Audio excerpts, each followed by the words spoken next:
Hello বন্ধুরা, তোমরা সবাই কেমন আছো? আশা করি তোমরা সবাই ভালো আছো, আর আমিও খুব ভালো আছি। চলে এলাম নতুন একটা ভিডিও নিয়ে। তো আজ যাচ্ছি আমি পোড়ামাতলায়, আমি আর আমার বুনি। কাল হচ্ছে মায়ের পুজো, তা মায়ের জন্য তো কিছু কেনাকাটি করতে হয়, তাই বুনি আর আমি চলে যাচ্ছি কেনাকাটি করতে। মা তো আর নিজে গিয়ে কেনাকাটি করতে পারবে না, তো আমাদের যখন পুজো গন্ডা হয় তখন তো আমরা নিজেরা গিয়ে কেনাকাটি করি। তা মায়ের জন্য আমরা দুজন যাচ্ছি কেনাকাটি করতে। তো এখন চলে এসেছি সমাজবাড়ির সামনে, এখন যাবো একটু পোড়ামাতলায়। বাড়ির থেকে বেরিয়েছি যখন খুব মেঘলা মেঘলা ওয়েদার ছিল, পুরোটা আর যেয়ে উঠতে পারিনি। তার আগেই বৃষ্টি নেমে পড়েছিল, তা কিছুক্ষণ দাঁড়িয়ে আবার চলে এসেছি পোড়ামাতলায়। এখন যাব যে দোকান থেকে আমি জিনিসপত্র নিই সেই দোকান থেকে। আর যে দোকানটা যাবো না সেই দোকানটা, এই দোকানটা আমার মামার দোকান। তো এখান থেকে সব কিছু পাইকারি দামে পাওয়া যায়, জানো তো। তা মামার এখানে অনেক কালেকশান থাকে, মানে নতুনত্ব কালেকশান, বড় বড় সেট সব কিছু পাওয়া যায়। এর জন্য এই দোকানে আসা। এই যে মামা আমায় বাক্সটা দিয়ে দিয়েছে, বলছে দেখ তোর যেটা যেটা পছন্দ তুই পছন্দ করে রাখ। তো আমি একসাথে 3টে হার নেব, একটা জয়া, একটা বিজয়া, একটা মা মনসার।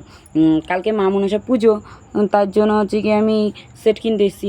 আর জানো তো এই সেটটা হচ্ছে কি আমি কিনে দিচ্ছি না, একটা দিদা আছে, সে বয়স হয়ে গেছে, সে এসে কিনে পছন্দ করে দিতে পারবে না দেখে সে আমায় বললো তোকে আমি পয়সা দিয়ে দেবো, তুই কিনে এনে দিয়ে দিবি। আর খুব বিশ্বাস করে আমাকে। আর উনিও মানে উনি আসতে পারবে না দেখেই আমাকে কিনতে দেয়া।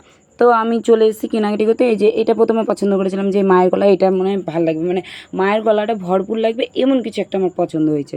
মানে সিম্পলের মধ্যে কেমন লাগবে দেখতে। আর মায়ের সব কিছু সোনার আছে, সব কিছু বলতে একটা চিক আছে, লং, মানে প্রচুর সোনার জিনিস আছে।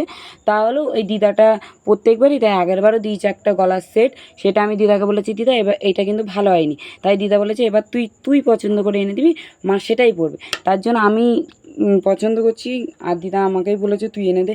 আর জানো তো এই যে এই সেটটা দেখছো তো, এই সেটটা আমি পছন্দ করেছি প্রথমে, খুব ভালো লাগছিলো এই সেটটা, মানে ভরপুর লাগবে গলাটা মায়ের। আর এর জন্য আমি এটা পছন্দ করেছি। তো মামা বলছিল তুই পছন্দ কর, যেটা পছন্দ হবে তুই আমায় শুধু বলবি। আর আমি মামাকে বলছিলাম যে তোমার হচ্ছে গিয়ে গলার উপর দিয়ে পরা যাবে না, উপর দিয়ে তো আমারটা যেরকম উপর দিয়ে পরি সেভাবে আমার পরা যাবে না। মামা বুঝতে পারেনি ব্যাপারটা যে এটা একটা ঠাকুরের জন্য নেওয়া। তারপরে মামাকে আমি বললাম মামা এটা হচ্ছে গিয়ে আমাদের নর্মাল মানুষরা পরবে না, এটা মা পরবে। কালকে তো মা মনসার পুজো বাৎসরিক, তো মা পরবে। তা সেমন চাই, আংটা সিস্টেম করে, মানে মা তো আর গলা দিক গড়িয়ে পরতে পারবে না, আংটা সিস্টেমভাবে পরতে হবে। তো সেমন কিছু দেখাও তুমি আমার। তা মামা বললো তুই নে না, এটাই আমি ঠিক করে দেবো, মামা ও মা পরতে পারবে। তো আমি ঠিক আছে ওখানে পছন্দ করছিলাম, যেটা যেটা আমার পছন্দ ছিল সেগুলো বাদিকে আমি রাখছিলাম। আর মামাকে আমি বললাম মামা আমার এক রকমের সেম দুটো লাগবে, মানে জয়া বিজয়কে সেম পরাবো, আর মাকে একটাই, মানে মায়েরটা আলাদা হবে। তাই এটা আমি মায়ের জন্য প্রথমে পছন্দ করেছিলাম। দেখো এটাও ভালো লাগছে, কিন্তু এই যে যে সরু যে চেনটা এটা আমার পছন্দ হচ্ছিলো না। তার জন্য আমি বললাম না এইটা নেবো না, আমি এমন নেবো জানি গলাটা পুরো ভরপুর থাকে। এর জন্য মামাকে বললাম এটা না। মামা আবার দেখছিলো যে সেম সেম দুটো কোনটা হবে সেটাই তাহলে মামা আমায় দেবে। আর জয়া বিজয়েরও তাই, আমি সিম্পল নেবো না, মানে একটু গর্জেস টাইপটা নেবো।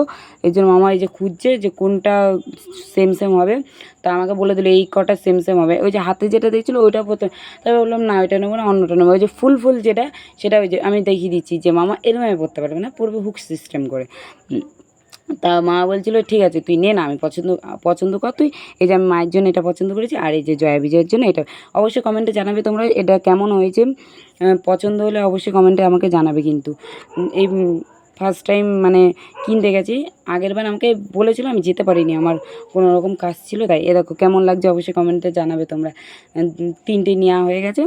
তো ওখানে আমি আবার বলছিলাম যে পিছনে যে দড়িগুলো থাকে ওগুলো অবশ্যই দেবে মামা, যদি ছোটো বড়ো করার যায় তো ওখান দিয়ে করে নেবো। তা মামা ওই যে দড়িগুলো আমাকে দেবে দেখে তার বললো তুই দাঁড়া তাহলে দড়িগুলো তুই নিয়ে যা। তো ওখান থেকে আমার নিয়ে পেমেন্ট করা হয়ে গেছে, ওখান দিয়ে বেরিয়ে চলে এসেছি এখন।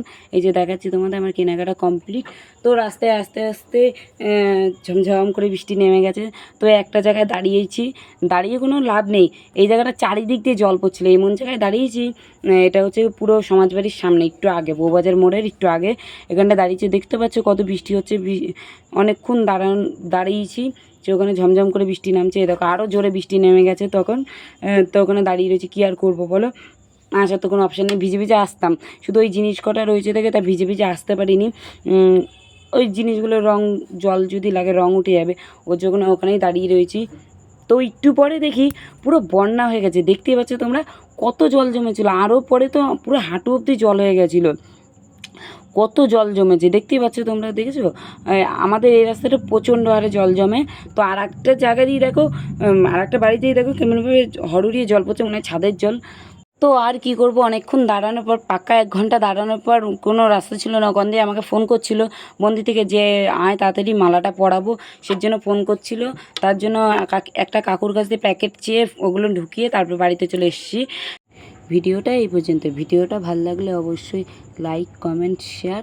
দেখা হবে নেক্সট ভিডিওতে, ততক্ষণের জন্য টাটা।